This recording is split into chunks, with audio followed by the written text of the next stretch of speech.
Hello and welcome to CTech London 2023. My name is Alon Sinai. I'm delighted to be joined now by Efraim Chalamish, Professor at New York University and Senior Advisor and Institute Fellow at Kroll. Efraim, thank you so much for joining us. Great to be here. Thank you for having me. Now, obviously, I'll get straight to it. Very rocky times in the financial sector across the world and in Israel. You're an expert in risk management. Perhaps you could talk a little bit about what's going on and how you see risk management being affected by what's going on.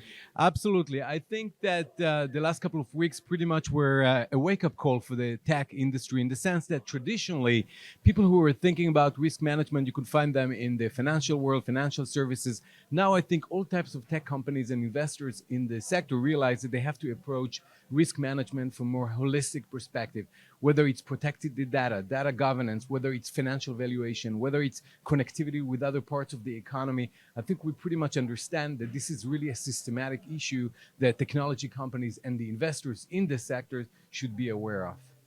And if we're talking more specifically regarding Israeli tech, how do you see this being affected by all that's going on?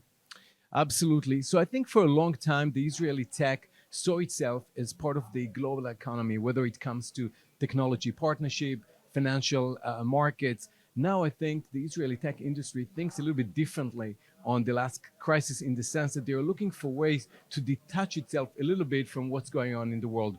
We see the strength of the financial banks, the banks in Israel. We see how many Israeli tech investors focusing on making sure that the startups they invested in are not impacted by the uncertainties and the instability of the market. So we see kind of a shift towards a more focus on the Israeli sector as a standalone sector, unrelated to the rocket times around the world. Now, it's very interesting because obviously we know high tech always preaches against government involvement regarding everything they do until they actually leave the government, like we saw now with the collapse of SVB. How do you think things will change going forward? Right.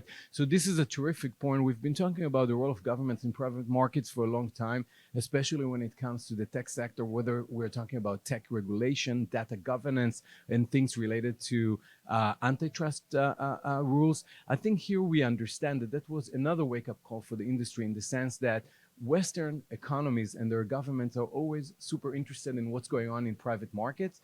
Maybe we don't talk about it enough, only when we have a crisis, but governments are always interested in what's going on in private markets. And I think we will see more and more regulations when it comes to bank supervisions, tech company supervision, and more rules when it comes to better and more accurate approach to financial valuation of both financial assets and technology assets. Do you think this is something which could stifle innovation in some way because of this extra regulation, which might make tech more difficult to develop?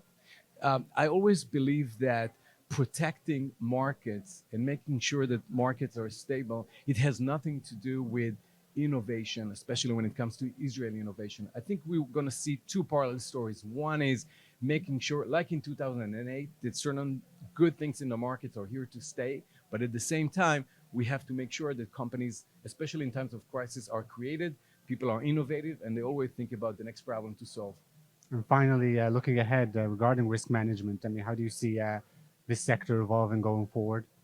I think that more and more companies will employ risk management professionals. If you're a mid-sized to a bigger companies, you will think about hiring risk managers, whether internally or using external experts. And I think smaller companies, like smaller startups, which will need the risk management as part of their operational process, will think how to use technology in a very effective and a cheap way to solve their risk problems. So I think if we learn anything from the 2022-2023 crisis, is that we have to approach risk management from a more holistic, comprehensive approach. Great. Fine. Thank you so much for joining us. It's great to be here. Thank you for having me. Thank you.